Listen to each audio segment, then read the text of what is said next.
Ya, yang paling menarik ketika saya riset tentang gejala COVID-nya, dari mulai imun menurun, pernapasan terganggu, ya mulai macam-macam lah segala gejala COVID yang Anda lebih tahu di dalamnya, saya cari dalam narasi hadis-hadis Nabi, dan Masya Allah, Alhamdulillah, ditemukanlah satu herbal, saya sebut herbal, yang mencakup semua gejala tadi.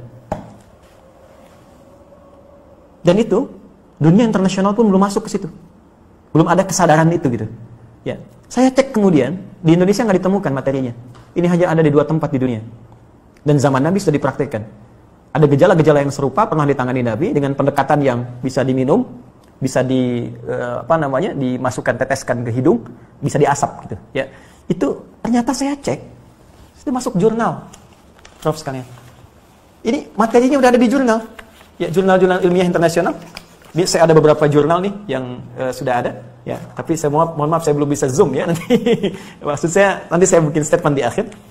Ini sudah ada zoom internasionalnya. Ini sudah tahu ternyata khasiat-khasiat ini herbal ini, tapi belum ada kesadaran bahwa ini bisa mengatasi persoalan yang tengah kita hadapi saat ini di pandemi COVID.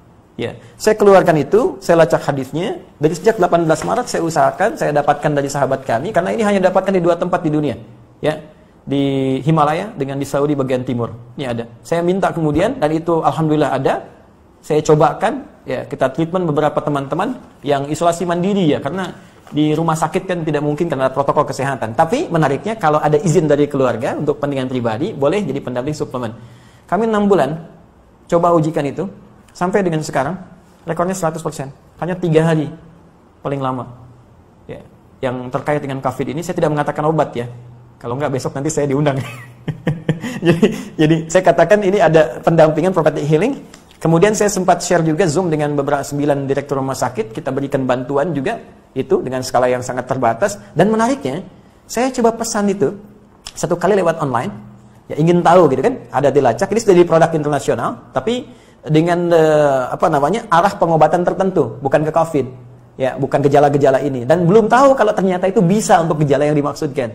Jadi kalau kita pesan pun ada, cuma kualitasnya belum tentu sama karena ada 15 spesiesnya. 15 spesies. Nah, saya coba pesan, ya, saya minta staff saya pesan, coba saya pengen tahu nyampe nggak ke kita barangnya. Tahukah Anda apa yang terjadi? Begitu saya pesannya lewat ke Himalaya, ternyata barang yang datang ke kami harus masuk dulu ke Cina, dan ketika saya terima di Indonesia, addressnya, alamatnya dari Wuhan. Anda bisa bayangkan?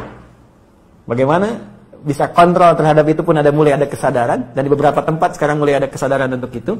Saya sudah menyampaikan kepada relasi terkait teman-teman, saya katakan begini sampai ke negara pun. Jika negara membutuhkan ini dan benar, ya silahkan uji. Rekomendasi kami siapapun yang ingin menguji dari pihak manapun, silahkan uji di lab. Kalau betul terbukti ada manfaatnya, saya serahkan sepenuhnya untuk negara. Saya tidak akan mengambil apapun dari ini dengan kecintaan kami kepada Indonesia. Hanya saya ingin satu saja, sebutkan referensinya bahwa ini dari hadis Nabi. Itu saja.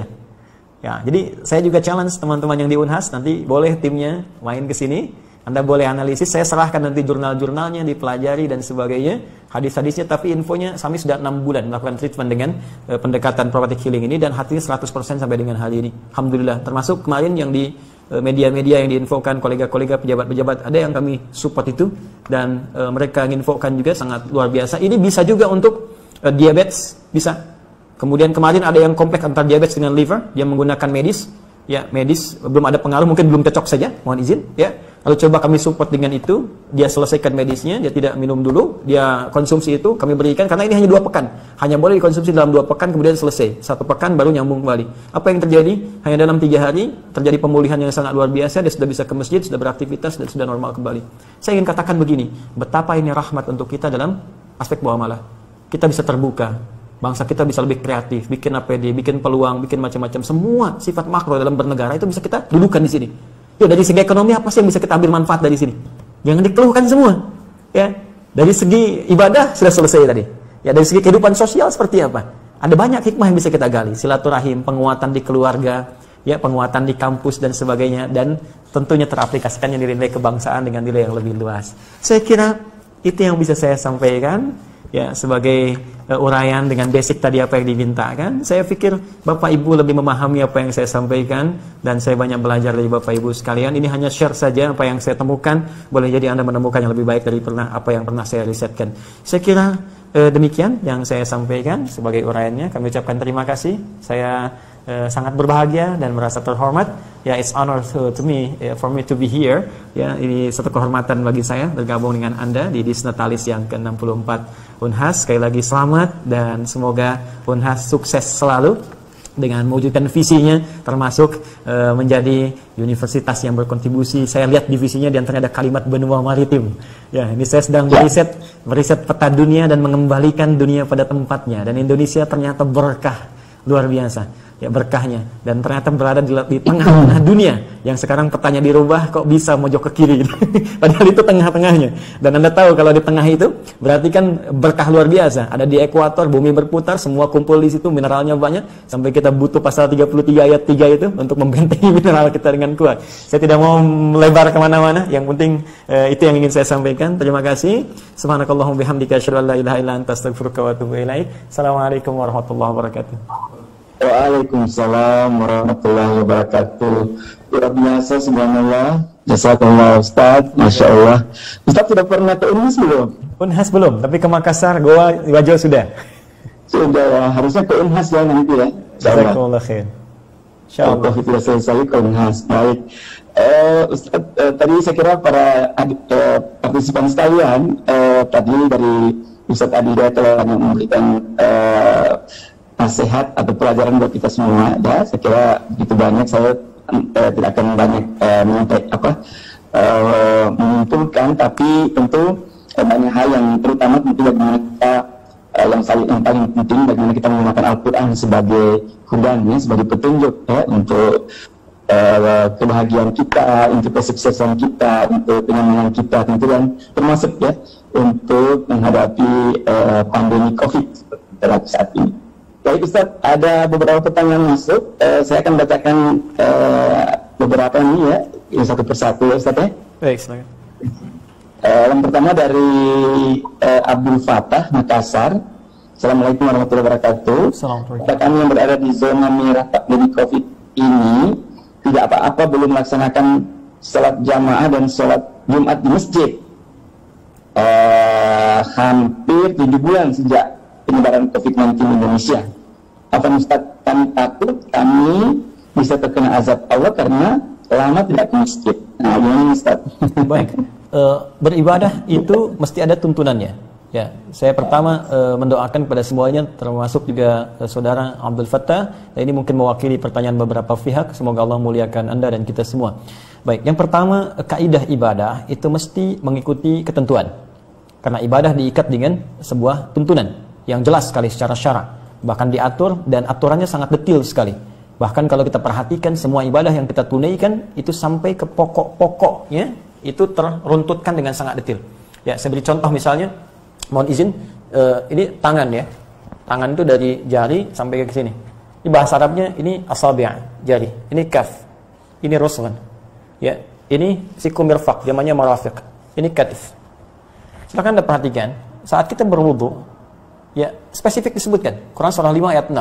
Ya, disebutkan ya ayyuhalladzina amanu idza qumtum ilas shalah faghsilu wujuhakum wa aydiyakum ilal marafiq. Basuh tangan sampai siku. Ketika Anda ingin takbir, disebutkan rusgun ala rusgin. Kafnya nutup ke sini, boleh ini pergelangan ke pergelangan. Semua disebutkan. Jadi dalam konteks yang simpel saja diatur, apalagi kompleks yang situasi yang kompleks. Karena itu dalam kondisi pandemi semacam ini, aturannya jelas tadi. Nabi menyampaikan, Anda tinggal di tempat Anda, tidak memaksakan untuk keluar. Dalam situasi yang darurat berlaku kaidah fikih, ad-daruratu tubihul mahdzurat. Dalam kondisi darurat, hal bahkan yang dilarang pun, ya itu bisa berubah hukumnya, bisa menjadi boleh.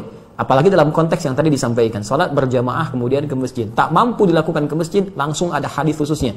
Di Al-Bukhari, riwayat dari sahabat Abu Hurairah. Perhatikan kalimatnya, jelas Nabi mengatakan, "Idza maridal 'abdu aw safar, kutiba lahu mithla ma kana 'alaihi muqiman sahiha."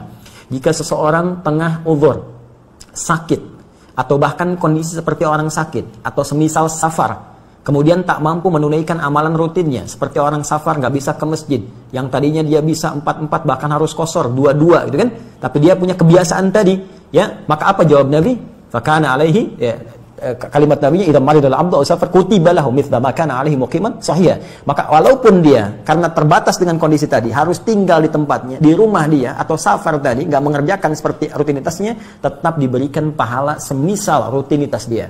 Anda 7 bulan berada di rumah untuk menaati hukum yang Nabi tetapkan. Jangan sampai menyebar, jangan sampai tertular. Anda tinggal di situ, walaupun nggak ke masjid, tapi niat Anda tulus untuk ibadah dan ada kecintaan pada masjid, pahala Anda sholat di rumah ditetapkan sama dengan yang ke masjid.